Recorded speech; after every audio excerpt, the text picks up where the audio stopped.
हम कभी कभी ये भूल जाते हैं, और ये राहुल गांधी के जो समर्थक है ये नहीं जान पाते हैं। जब वो राहुल गांधी की वकालत करते हैं कि राहुल गांधी के पास वो एक्सपीरियंस, अनुभव कहाँ है। आप ना मंत्री बने हैं, ना आपने पार्टी में जमीनी तरीके से सालों पे सालों काम किया है, केवल फैमिली सरनेम के नाम पर आप नहीं बन सकते। तो ये एक बड़ा फर्क है, और राहुल जी के समर्थक कभी कभी ये नहीं जानते कि मोदी जी का जो अनुभव है वो उनकी ताकत है, क्योंकि वो पॉलिटिक्स में इतने सालों तक रहे तो जानते हैं कि राजनीति में कब क्या करना है, क्या कहना। 2024 में ऐसा होता है कि मोदी जी जीत कर आते हैं और अदानी की प्राइवेट जेट से लैंड करते हैं। That itself is a statement कि जो भी होता है मैं ओपनली करता हूँ, जो भी है, मेरे कोई दोस्त है या जिनसे मेरा कोई कनेक्शन है, it is all out in the open.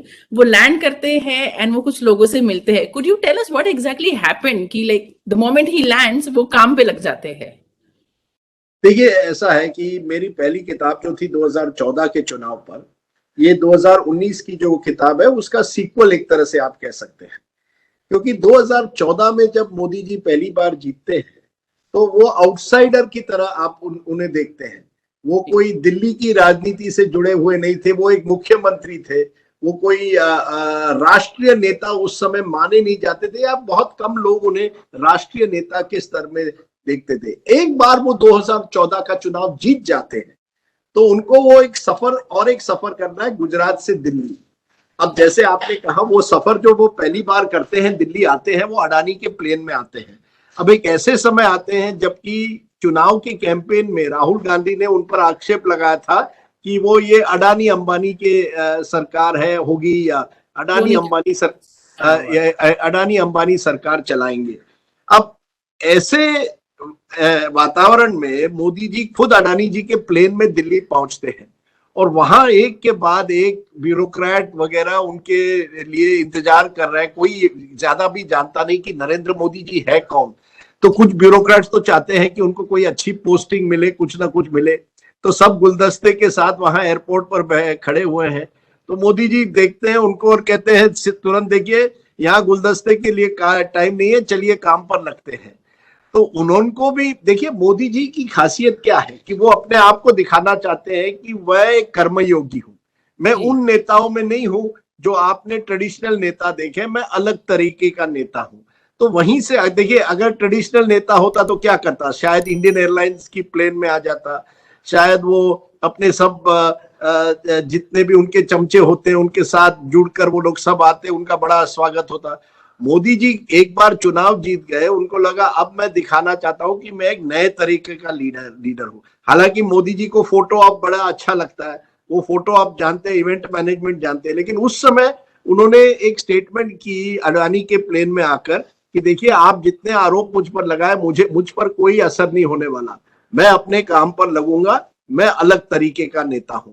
तो जिस तरह से जब वो पहुंचे, जो उन्होंने एक तरह से अपने अलग अलग जो ब्यूरोक्रेट्स है जिससे बात की, वो पहली बार लगा कि मोदी जी अपनी पहचान एक लगाना चाहते हैं। इसके साथ साथ आप जानेंगे, जब ये निर्णय हुआ कि मोदी जी के स्वेरिंग इन सेरेमनी में नेता अलग अलग राज्यों से, अलग अलग देशों से आएंगे, नवाज शरीफ को न्योता दिया गया तब, और नवाज शरीफ वहां पहुंचे। अब ये भी पहली बार हो रहा था कि भारत के प्रधानमंत्री के स्वेरिंग इन पर पाकिस्तान के प्रधानमंत्री पहुंच जाते हैं।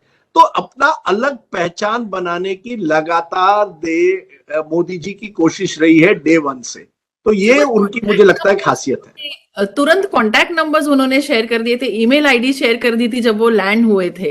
समथिंग जिसके बारे में काफी चर्चा हुई थी, क्योंकि राहुल गांधी, इनके बारे में कहा जाता है कि कुछ पुराने भी पार्टी सीनियर लीडर्स हैं, वो लोग मिलने की कोशिश करते हैं या नंबर्स एक्सचेंज करने की कोशिश करते हैं, कम्युनिकेट करने की कोशिश करते हैं। तो राहुल गांधी के लिए कहा जाता है कि वो इतने ज्यादा कीन नहीं होते हैं। बट यहाँ पे नरेंद्र मोदी जीत कर आते हैं और तुरंत बोलते हैं कि आप मंत्री से बात मत करिए, डायरेक्टली मुझसे कम्युनिकेट करिए, मुझसे कांटेक्ट में रहिए।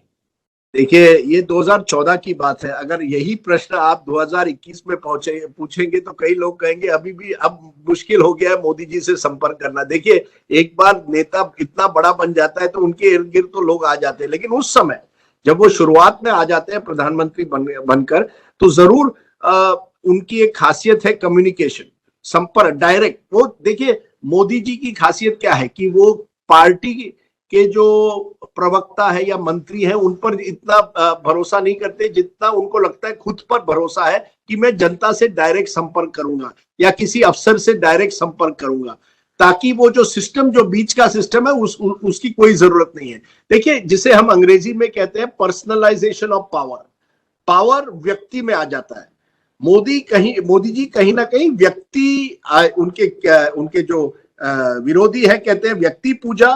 वो कहेंगे मुझे अपने आप में इतनी मैं अपने आप में इतनी भरोसा लगता हूं कि मैं खुद जनता से बात कर सकता हूं, तो इसलिए अगर कोई काम है तो मुझसे खुद बात करिए, डायरेक्ट बात करिए। अब ये मन की बात जब उन्होंने शुरू किया कुछ महीनों बाद, जब वो दिल्ली आए, उसका मैसेज क्या था कि देखिए आपके सवाल हैं, आपके साथ मैं डायरेक्ट ऑल इंडिया रेडियो के जरिए संपर्क करूंगा, मुझे कोई जरूरत नहीं है कि किसी प्रेस कॉन्फ्रेंस करने की, आप और जनता, ये मीडिया की भी कोई जरूरत नहीं है। अब हम मीडिया वाले क्यों दुखी हैं? मीडिया वाले कई दुखी हैं क्योंकि एक जमाने में मीडिया का डायरेक्ट संपर्क हुआ करता था, मोदी जी ने वो कट कर दिया है। जब वो फॉरेन में टूर में जाते हैं, अकेले जाते हैं प्लेन में। जब मनमोहन सिंह जी, वाजपेयी जी थे तो उनके साथ मीडिया जाती थी, कई लोग जाते थे।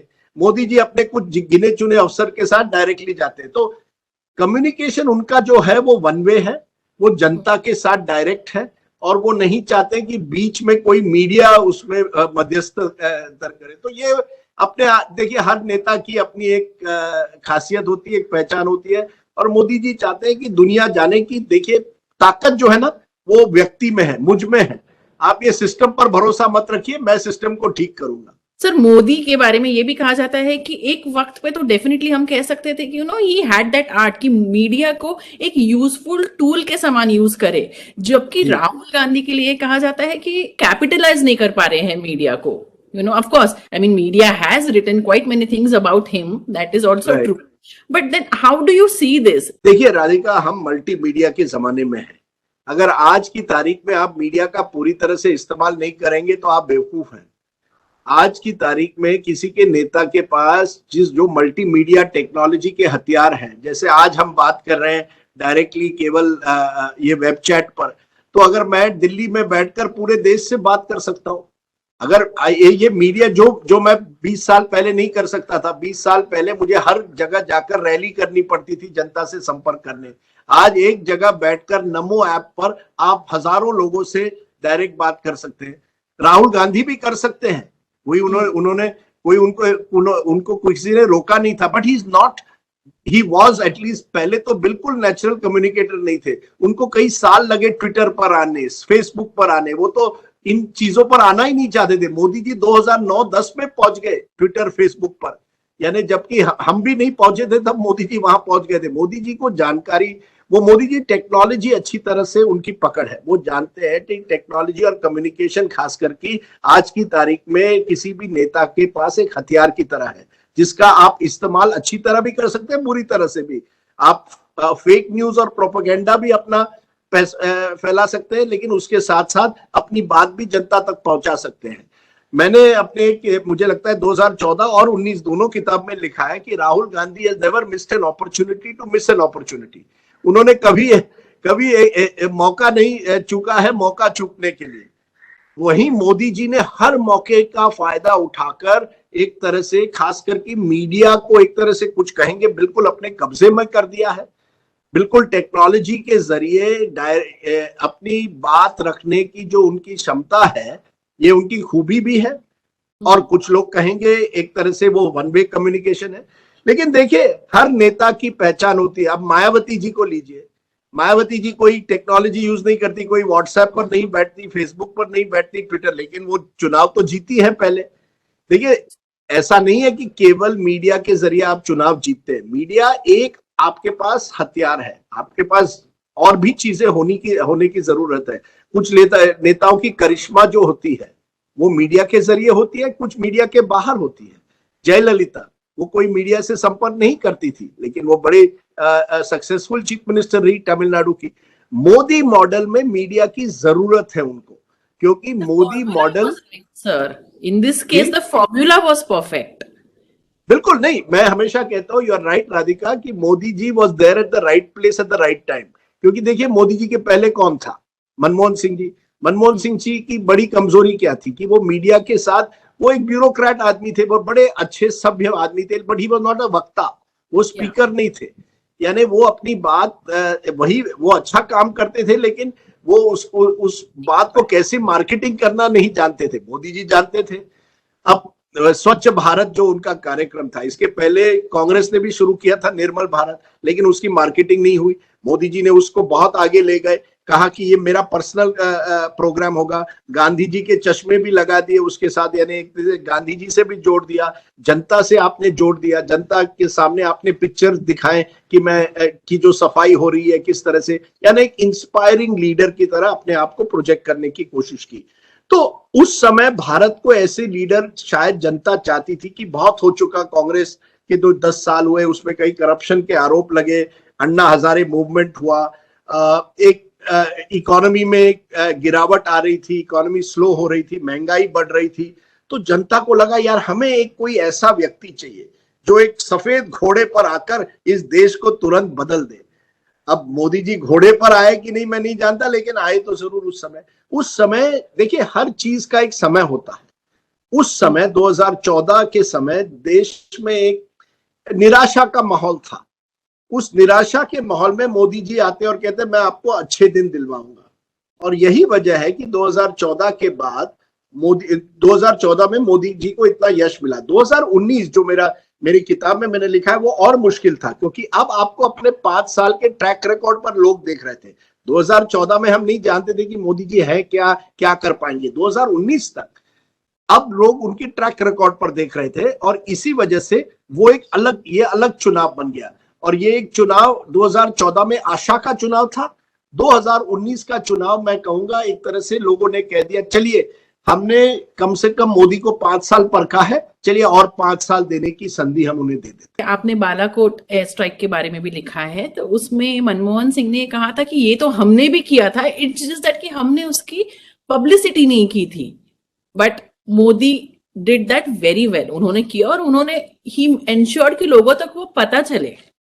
देखिए यही तो है ना, आज के जमाने में आप अगर ये लिटरेचर फेस्टिवल भी कर रहे हैं तो आपको उसकी मार्केटिंग तो करनी पड़ती है। अब मनमोहन सिंह के टाइम में मनमोहन सिंह डायरेक्टली अपने प्लेन्स पाकिस्तान में नहीं ले गए जिस तरह से बालाकोट में हुआ। देखिए बालाकोट एक ऐसे समय होता है जब चुनाव आते आते ही बालाकोट हो जाता है। मार्च के महीने में होता है चुनाव, अप्रैल के महीने में हो जाते हैं, तो एक माहौल बन जाता है। और चुनाव आजकल माहौल बनाना बहुत जरूरी होता है, जिसमें मोदी जी की जो एक इमेज बन जाती है कि देखिए मैंने पाकिस्तान में जाकर पाकिस्तान को एक तरह से टक्कर दी है। वो एक भाषण में कहते हैं अहमदाबाद में, घर में घुसकर मार दिया जी। तो ये अपने आप एक मस्क्यूलर इमेज, एक शक्तिशाली नेता की जो इमेज है उस पर वो जोर दे देते हैं। हाँ, और उससे कॉन्ट्रास्ट करते हैं 2008 में 26/11 मुंबई के हमले हुए थे 2008 में। तब कांग्रेस की सरकार मनमोहन सिंह ने, कई लोग कहते हैं बड़े सूझबूझ से ये कहा कि हम पाकिस्तान में जाकर लड़ाई नहीं करना चाहते, हम कुछ अलग तरीके से उनको डिप्लोमेसी के जरिए उनको एक तरह से उनको घेरने की कोशिश करेंगे। अब डिप्लोमेसी में आपको वोट ज्यादा नहीं मिलते, लेकिन जब आप किसी देश में अंदर जाके अपने प्लेन दिखाकर अपना एक पावर दिखाते हैं तो कई लोग कहते थे अरे वाह ये तो बड़ा स्ट्रॉन्गमैन लीडर निकल। तो उसका बालाकोट का फायदा ये हुआ मोदी जी को कि उन्होंने एक तरह से अपनी जो मस्क्यूलर नेता की जो छवि है, 56 की छाती जो वो उनके जो समर्थक कहते हैं, तो उस इमेज को वो जनता तक पहुंचाने में सफल रहे। सर आरएसएस का एक आइडियोलॉजी है कि they believe in team work. Modi के बारे में कहा जाता है कि इट्स मोर ऑफ इंडिविजुअल एक तरीका है काम करने का। तो जब हम देखते हैं कि गुजरात के जो सीएम है विजय रूपानी, फॉर्मर सीएम, उन्होंने ही स्टेप डाउन। पंजाब के CM Amarinder Singh steps down. आप देखते हैं वो तरीका कितना अलग है, द इवेंट्स दैट अनफोल्ड, मतलब it speaks a lot about the upbringing in the party, within the party. ये बहुत है, बट वो बहुत दिखाई नहीं देते हैं। लाइक लोग कहते हैं कि गडकरी को कितनी भी प्रॉब्लम हो मोदी से, but he is never going to quit the party. This is something which the Congress lacks. आपको लगता है ऐसा?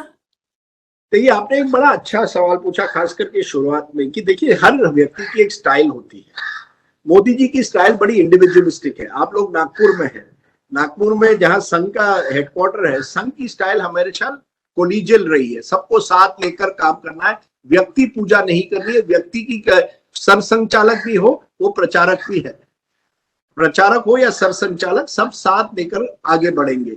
मोदी जी की स्टाइल है प्रचारक है, लेकिन अब एक बार प्रधानमंत्री बन गए, वो अपने आप को एक तरह से नंबर 1 समझते हैं। एक तरह से सबकी नजरें उन पर होनी चाहिए और उनकी जो ताकत है उनके जरिए पार्टी आगे बढ़ेगी। तो आपने गुजरात का उदाहरण दिया, एक दिन में ना केवल मुख्यमंत्री ने पूरे कैबिनेट को बदल दिया जी। और कोई कुछ कह नहीं पाया, क्योंकि मोदी जी का है कि आप जो मुख्यमंत्री है या मंत्री है वो मैंने डिसाइड किया है कब आप कब तक रहेंगे। तो एक अथॉरिटेरियन कल्चर है उनमें, आप इससे हट नहीं सकते, एक ऑटोक्रेट की इमेज है उनमें।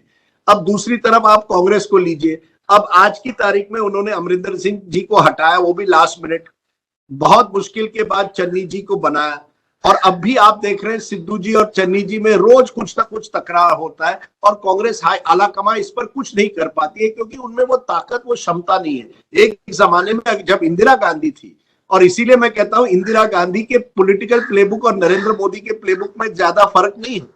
इंदिरा गांधी भी इसी तरह से कहती थी, चलिए सुबह इस मुख्यमंत्री को हटाना है, मोदी जी भी वही करते हैं एक तरह से। तो उससे मुझे लगता है कहीं ना कहीं संगठन कमजोर हो जाएगा, आज नहीं तो कल संगठन पर इसका असर पड़ता है, क्योंकि जब व्यक्ति पर इतना आप पूरी तरह से व्यक्ति पर निर्भर रहते हैं, तो कल अगर वो व्यक्ति ना रहे, और यही तो कांग्रेस की दुर्दशा हुई, एक बार इंदिरा गांधी नहीं रही तो वो संगठन तब तक कमजोर हो चुका था और मुख्यमंत्री भी कमजोर हो चुके थे। आज मुझे बताइए कौन आप कह सकते हैं, एक योगी आदित्यनाथ को छोड़कर कौन मुख्यमंत्री आज आप कह सकते हैं बीजेपी का जो आप कह सकते हैं पूरी तरह से ताकतवर है? एक ही वो एक येडियुरप्पा थे कर्नाटका में, कुछ हद तक उनको भी निकाला गया। तो आज योगी आदित्यनाथ को छोड़कर कुछ हद तक आप कह सकते हैं शिवराज सिंह चौहान, पर इनके अलावा कोई ऐसा ताकतवर मुख्यमंत्री नहीं रहा, क्योंकि सबकी नजरें एक व्यक्ति पर है। सब चुनाव के टाइम पर मोदी जी के नाम पर वोट भी मांगते हैं, तो जब वोट मांगते हैं तो फिर मोदी जी कहते हैं चलो मैं डिसाइड करूंगा कौन बनेगा मुख्यमंत्री। तब ने वो जरूर बताना चाहिए कि योगी आदित्यनाथ अमित शाह के गुड बुक्स में कैसे आए थे ना, उनके ये जो सीएम का सफर शुरू हुआ, वो एक पर्टिकुलर इंसिडेंट के बारे में जरूर बताइए।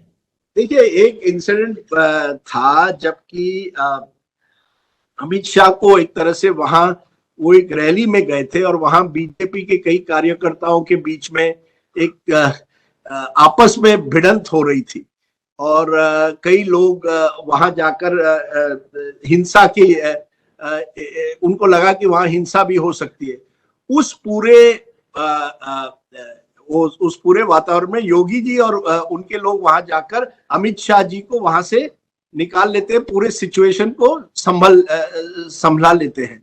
तो एक तरह से उस दिन मुझे लगता है अमित शाह को पता चला कि योगी जी जो है वो एक ऐसे व्यक्ति हैं जो क्राइसिस मैनेजमेंट कर सकते हैं, क्योंकि तब तक योगी जी की एक ऐसी छवि बनी थी कि योगी जी जो है वो बड़े अकेले हैं, उनकी कोई सेना नहीं है। पर तब उनको पता चला ये हिंदू वाहिनी जो हिंदू सेना जो योगी जी ने बनाई थी, सेना की काफी ताकत है, और अपने एरिया में जी बड़े आपको मानना पड़ेगा कुशल नेता है। Okay, so the capacity of Yogi Adityanath to manage conflict in a crisis situation where Mr. Amit Shah found himself surrounded by angry BJP workers, पहली बार उनको पता चला ये योगी जी में कुछ है।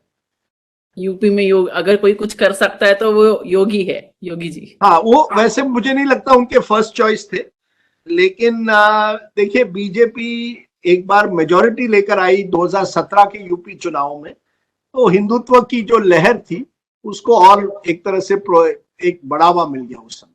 सब्सटैंशियल। सर, 2 स्टेटमेंट्स मोदी इन्होंने किए थे कैबिनेट मीटिंग में। पहला तो ये था कि दिन में सोना अच्छी आदत नहीं है, और दूसरा था कि सुना है एक बहुत बड़ी आलीशान शादी प्लान हो रही है, लगता है लोगों के पास खर्चने के लिए बहुत पैसा है। इसके बारे में प्लीज जरूर बताइए, और हो सके तो नाम भी बता दीजिए सर। किसको? मैं राधिका जी, मैं नाम नहीं बताऊंगा कि किस कैबिनेट मंत्री के बड़ी शादी को एक तरह से कहा गया कि ये बड़ी शादी नहीं चलेगी। ये उनका नाम बताना गलत होगा मुझे लगता है, लेकिन इतना मैं कह सकता हूं कि मोदी जी चाहते थे कि एक मैसेज चला जाए कि देखिए, ये बड़ी बड़ी शादियां जो है, वीवीआईपी स्टाइल शादियां जो है, उसको अगर आप कम दिखावे के साथ करें तो जनता को अच्छा मैसेज जाएगा। देखिए मोदी जी क्या करना चाहते थे, मोदी जी दिखाना चाहते थे कि कांग्रेस में ये सब हुआ करता था, हमारे जमाने में ये नहीं होगा। और एक बिग बॉस की तरह, मैंने उस चैप्टर का नाम भी बिग बॉस रखा है। बिग बॉस में ये होता है ना, बिग बॉस कहते हैं ये करिए, वो नहीं करिए। तो मोदी जी ने इसी तरह से उस मंत्री जी को कहा, क्योंकि मंत्री जी चाहते थे बेटे की शादी है अच्छी तरह से हो, धूमधाम से हो, और मोदी जी चाहते थे कि ज्यादा शूशा ना हो। अब एक मंत्री ने कहा कि सर मैं प्राइवेटली करूंगा, तो उन्होंने कहा जो प्राइवेट हो या पब्लिक, ज्यादा पैसे की खर्च करने की कोई। तो अब देखिए यही तो है, जब आप बिग बॉस बन जाते हैं, आप केवल नेता नहीं रहते। मंत्री ने कहा था कि जब मोदी जी के कैबिनेट में एंटर करते हैं तो ऐसा लगता है कि बिग बॉस के घर में एंटर कर रहे हैं, हर जगह कैमरास है। बिल्कुल। अभी भी कुछ दिनों पहले एक मंत्री ने मुझे कहा कि वो बीजेपी के कार्यकाली में गए थे, नेशनल एग्जीक्यूटिव में, और वहां भी कैमरा लगे हुए थे और कुछ लोग देख रहे थे कि कौन कितनी तालियां बजा रहा है। जब मोदी जी का स्वागत किया गया तो उनका कहना है कि कुछ लोग किसी एक मंत्री, एक एमपी के पास गए और कहा कि आपने तालियां ज्यादा क्यों नहीं बाजी। तो क्योंकि उन्होंने कैमरा में देख लिया था कि ये मंत्री जो थे ज्यादा तालियां नहीं बजा रहे थे। तो देखिए आज के जमाने में सीसीटीवी कैमरा हर जगह लगे हुए हैं, तो आप कह सकते हैं बिग बॉस तो हर जगह है आज। Sir, Gujarat school of management की बात करते हैं। आपने हमने मोदी शाह की जोड़ी के बारे में भी बात की कि कैसे वो अनब्रेकेबल उनकी जोड़ी है, and no matter what they have stood for each other. तो उसमें अमित शाह के पहले इलेक्शंस हुए थे, आई थिंक 1985 के दौरान, शायद वो पहले कॉलेज इलेक्शंस थे, और उस वक्त पे उन्होंने एक बहुत ही जो चाणक्य कहा जाता है, उसका एक ग्लिम्स उधर ही मिल गया था। If you could tell us कि वो किस्सा क्या था। That is a wonderful story कि पहली बार जब अमित शाह 85 में चुनाव लड़ते हैं, तो स्टूडेंट इलेक्शन का चुनाव होता है 84 या 85 में, इस तरह से ये स्टूडेंट इलेक्शन का चुनाव होता है। तो उनके क्लास में लड़कियां ज्यादा थी और उनके खिलाफ एक एनएसयूआई ने लेडी कैंडिडेट रखी थी। तो उनको डर था कि ये देखिए लड़कियां तो सब एक तरफा वोट करेंगी, हम चुनाव हार भी सकते हैं। तो ये कहा जाता है, अब ये स्टोरी कितनी सही है कितनी गलत है, क्योंकि कई स्टोरीज इस तरह के गॉसिप और रूमर में भी चले जाते हैं। लेकिन अमित शाह और उनके लोगों ने लड़कियों के पेरेंट्स को फोन किया, तब तो मोबाइल भी नहीं था, और कहा कल अपने लड़कियों को मत भेजिए कॉलेज, कॉलेज में तूफान हो सकता है। तूफान गुजराती में कहते हैं ये जो कुछ हलचल हो सकती है, आप मत भेजिए, चुनाव है। तो कई लड़कियां जो है वो कॉलेज नहीं आई और अमित शाह 5-10 वोट से जीत गए। तो तब से उनको वो था कि कैसे लास्ट मिनट तक क्या कहा जाए, जो साम दाम दंड भेद की राजनीति के बारे में कहा जाता है कि उस 83-84 में भी जब वो यंग थे, चुनाव जीतना किस तरह से जीतना। और मैंने उदाहरण दिया कि मोदी जी और अमित शाह, आप जानिए आज हम उन्हें बड़े नेता की तरह देखते हैं, लेकिन वो स्कूटर में जाकर अहमदाबाद की गलियों में म्युनिसिपल इलेक्शन में पोस्टर लगा रहे थे एक साथ। देखिए ये मानना पड़ेगा, जब हम मोदी जी को आज देखते हैं, लंबा सफर है, 10-15 साल या 20 साल तक प्रचारक, उसके बाद पार्टी के सेक्रेटरी 15 साल, उसके बाद मुख्यमंत्री 12 साल, उसके बाद प्रधानमंत्री बने हैं। ये हम कभी कभी ये भूल जाते हैं, और ये राहुल गांधी के जो समर्थक है ये नहीं जान पाते हैं। जब वो राहुल गांधी की वकालत करते हैं कि राहुल गांधी के पास वो एक्सपीरियंस, अनुभव कहाँ है। आप ना मंत्री बने हैं, ना आपने पार्टी में जमीनी तरीके से सालों पे सालों काम किया है। केवल एक फैमिली सरनेम के नाम पर आप नहीं बन सकते। तो ये एक बड़ा फर्क है, और राहुल जी के समर्थक कभी कभी ये नहीं जानते कि मोदी जी का जो अनुभव है वो उनकी ताकत है, क्योंकि वो पॉलिटिक्स में इतने सालों तक रहे, तो जानते हैं कि राजनीति में कब क्या करना है, क्या कहना है। एब्सोल्युटली। जैसे मोदी शाह की जोड़ी के बारे में भी बहुत कहा जाता है, तो if I am not wrong, ऐसा भी क्या हुआ था कि जब ये गुजरात राइट्स में अमित शाह को पुलिस ने पूछा था, उनसे उगलवाने की कोशिश की थी, ऐसा कहते हैं कि आप बताइए आपके साथ कौन और इन्वॉल्व था, हु वाज विथ यू। तो उन्होंने कुछ भी हो जाए पर उन्होंने मोदी का नाम नहीं लिया था इवन देन। मतलब उनकी जो एक रैपो या वो ट्रस्ट या वो एक अलायंस उनका जो है वो देव कम अ लॉन्ग वे। बिल्कुल बिल्कुल राधिका, बिल्कुल आपने बिल्कुल सही कहा। जो मैंने किताब में भी लिखा है कि जब अमित शाह को जेल होती है और उन पर दबाव होता है कि आप बताइए कौन और लोगों को इस पूरे मामले की जानकारी थी, जो पुलिस एनकाउंटर, क्या मुख्यमंत्री को जानकारी थी?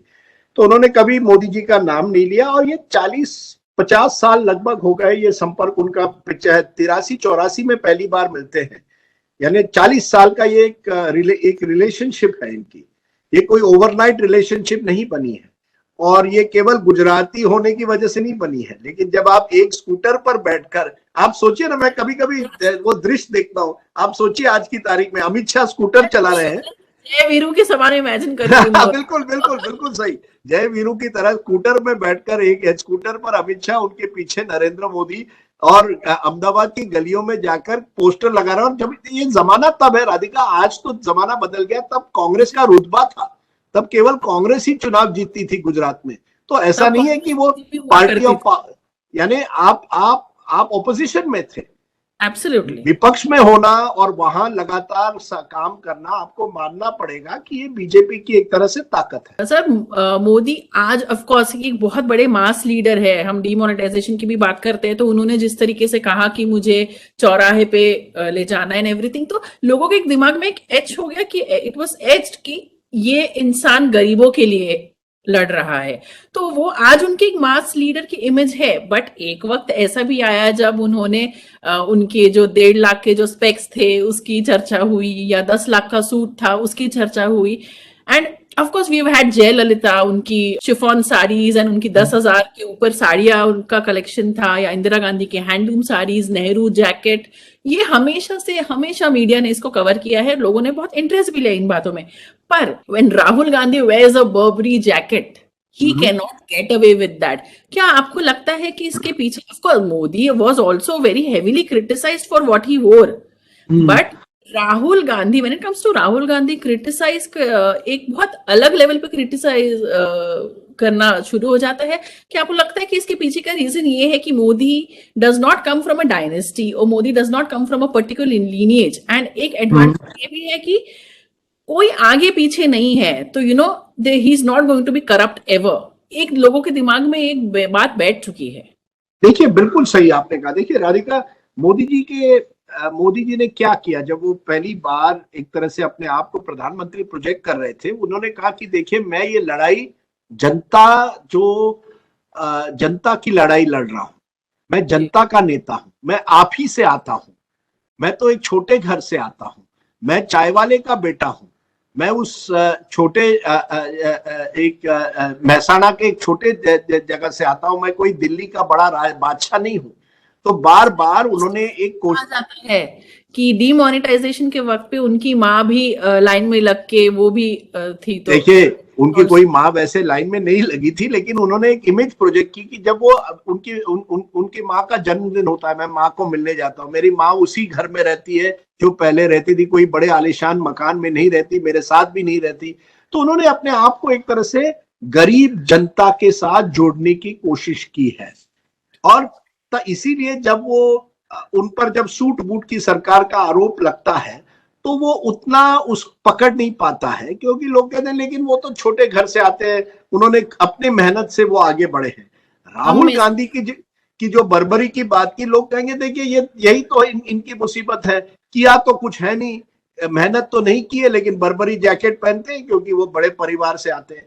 तो ये जो मोदी जी ने एक तरह से एक अपना, he has created this imaginary conflict, almost imaginary और real, ये तो बात अलग है। गरीब वर्सेस अमीर, entitled elite of the dynasty versus a meritocrat. मैं अपने मेरिट पर आया हूं और ये लोग जो आए हैं केवल अपने फैमिली के सरनेम, यानी जो नामदार वर्सेस कामदार। मैं कामदार हूं, ये सब नामदार है। तो ये बड़े, देखिए आज की जनता जो है वो चाहती है, ये मैं उसे क्रिकेट के जरिए आप देखिए, एम एस धोनी को लोग इतना पसंद क्यों करते हैं? क्योंकि लोग कहते थे कि छोटे से शहर रांची से आकर इतने बड़े आसमान तक आदमी क्रिकेट में छू जाता है, ये हमारे जैसा है, ये जनता का एक तरह से फोक हीरो है। तो मोदी जी ने इसी तरह से अपने आप को फोक हीरो की तरह जनता के सामने पेश करने की कोशिश की। यूजुअली हम किसी को भी पूछते हैं कि भाई आपने किसको वोट किया, तो बोलते हैं ऑब्वियसली मोदी को, बाकी तो किसी को नहीं कर सकते हैं, और ऑप्शन क्या है। तो मुझे ये कहना है कि जब नेहरू इनकी डेथ हुई, इसके बाद भी यही बात थी कि ऑप्शन क्या है, but in we got Indira Gandhi. तो आपको क्या लगता है कि और कौन सा ऑप्शन हो सकता है, if not Modi then who?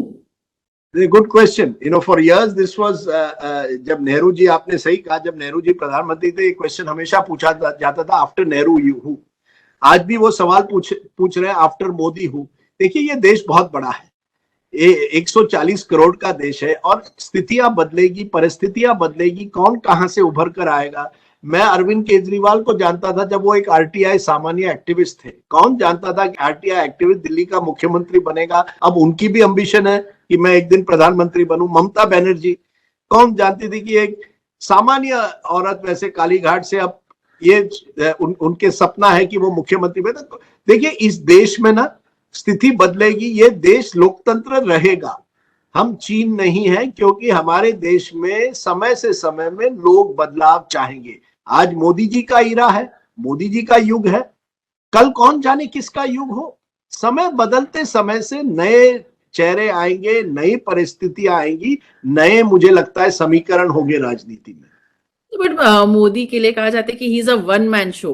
Rahul Gandhi के लिए कि he is comfortable in his own cosy club, एक अपने शेल में वो एक कंफर्टेबल है। तो बिल्कुल सही, that is right. You see, Rahul Gandhi is the perfect opponent for Modi. मैं हमेशा कहता हूं, अगर ये हम लोग क्रिकेट में कहना, मैं इस बॉलर को मारना चाहता हूं कि ये इस बॉलर के सामने मैं अच्छी बैटिंग कर सकता हूं, तो मोदी जी के लिए राहुल गांधी परफेक्ट बॉलर है। जब राहुल गांधी बॉलिंग डालेंगे तो आप देखेंगे मोदी जी छक्के पे छक्के मारते हैं। और यही चुनाव में 2019 में क्या हुआ, जहां बीजेपी और कांग्रेस के बीच में डायरेक्ट फाइट थी, वहां बीजेपी ज्यादातर 90% से ज्यादा सीटें जीती, वो भी बड़े मार्जिन से। तो आज की बीजेपी के लिए Congress is the perfect opponent, perfect enemy. That is important to understand. Sir, Akshay Kumar का ये जो एक इंटरव्यू था नरेंद्र मोदी के साथ, of course that was a very informal interview. Akshay Kumar भी एक बहुत कैजुअल बातें कर रहे हैं उसमें, he is wearing pink pants, even that was a significance. आपने भी जैसे कहा था कि कैमरास जिस तरीके से रोल हो रहे हैं, वो जैसे जिस तरीके से दिखा रहे हैं, तो काफी इनफॉर्मल सा सेटअप था, और उसका that was a very well thought upon and a very well planned interview. तो इसके बारे में आप क्या कहेंगे कि आई थिंक और भी लोग थे जिनका नाम सामने आया था कि वो इंटरव्यू कर सकते हैं?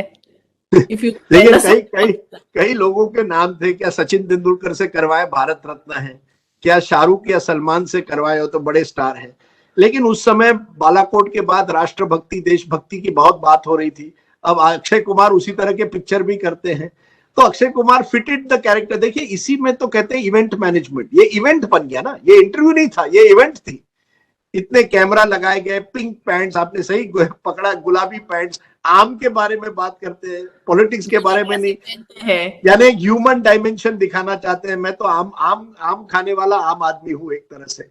वैसे आम तो खास आदमी खाते हैं, लेकिन एक इंप्रेशन, जो देशभक्ति का एक मैसेज देना चाहते थे कि देखिए, देशभक्त अक्षय कुमार देशभक्त नरेंद्र मोदी के साथ बैठा हुआ है अपने प्राइम मिनिस्टर के रेजिडेंस पर। तो उसी तरह से, और वो भी इंटरव्यू आप फ्राइडे को चलाते हैं, जैसे पिक्चर चलती है फ्राइडे, ताकि आपको बॉक्स ऑफिस वीकेंड मिल जाए, वीकेंड मिले। बिल्कुल बिल्कुल, वीकेंड रन मिल जाए। आपने कहा था कि you regret taking the Padmashri in 2008, इसका मैं रीजन जानना चाहूंगी। देखिए, मुझे लगता है कि कोई पत्रकार को बहुत सोचना चाहिए किसी सरकारी अवार्ड लेने के पहले। उस समय मुझे लगा कि देखिए, किसी सरकार का कोई दबाव नहीं था, न ले, और न ही सरकार ने कहा कि अगर आप नहीं लेंगे तो हमें बुरा लगेगा, या अगर आप ले तो आप पर हम कहेंगे कि आपको ये करना है, वो करना है। तो उस जमाने में मुझे लगा, चलिए सरकार अवार्ड दे रहा है पत्रकारों को, एक तरह से मैं, ये अवार्ड केवल मुझे नहीं, मेरे टीवी पत्रकार को पहली बार मिल रहा था। तो विनोद दुआ भी थे और बरखा दत्त। तो मैंने कहा चलिए अच्छा है, टीवी पत्रकारों को एक रिकग्निशन मिल रही है। तो मैंने उस हिसाब से देखा। आज 12-13 सालों के बाद मैं कहता हूँ, यार ये अवार्ड जब लेते हैं, कोई ना कोई कहेगा यार आप सरकार के नुमाइंदे बन गए या सरकार से जुड़ गए, जो मैं नहीं चाहता। मुझे ना किसी सरकार से कुछ लेना है, ना मैंने कुछ सरकार को देना है। मैं बस, पत्रकार जो है ना, वो हर दिन नया दिन सोचकर अपनी जिंदगी बिताता है कि मैं नरेंद्र मोदी जी को 90 के साल साल में पहली बार मिला रथ यात्रा के टाइम पे, तब भी मैं रिपोर्टिंग कर रहा था। आज 2021-31 साल के बाद मैं रिपोर्टिंग कर रहा हूँ, यूपी में चुनाव आएंगे। मोदी जी तब एक स्टेट सेक्रेटरी थे, आज वो प्रधानमंत्री बन गए, वो यहाँ से वहां आ गए हैं, मैं वहीं का वहीं रह गया हूँ। पत्रकार कॉकरोच ही रह जाता है, पॉलिटिशियन जो है वो कभी कभी बटरफ्लाई बन जाता है। सर, बट आपको लगता है कि आपने जो पद्मश्री लिया, इसकी वजह से लोगों के नजरों में ये हो गया है कि आप पे एक टैग लग गया है अब कि इन्होंने राजदीप सिंह जैसे लिबरल। नहीं, वो तो टैग्स, देखिए टैग से कुछ नहीं होता, एंड अल्टीमेटली ये टैग तो लगते रहेंगे, खास करके सोशल मीडिया के जमाने में। लेकिन आपको टैग से हटकर अपने काम के जरिए लोगों के सामने अपनी ये बड़ा आसान है बैठकर ट्विटर पर या ट्रोल करना। आपको वहां जब टीवी प्रोग्राम हर दिन सालों साल करना होता है तो वो आसान नहीं होता है। और मैंने हमेशा यही मेरा मकसद रहा है कि जनता के सामने जो खबरें हैं वो खबरें जनता को दिखाइए, जो खबरें जिससे जनता की जिंदगी में फर्क पड़े। Thank you so much sir, it was a pleasure talking to you. Radhika, thank you so much. Subscribe to Nation Next YouTube channel and press the bell icon to get regular updates from Nation Next. Also like Nation Next Facebook page and follow us on Instagram and Twitter.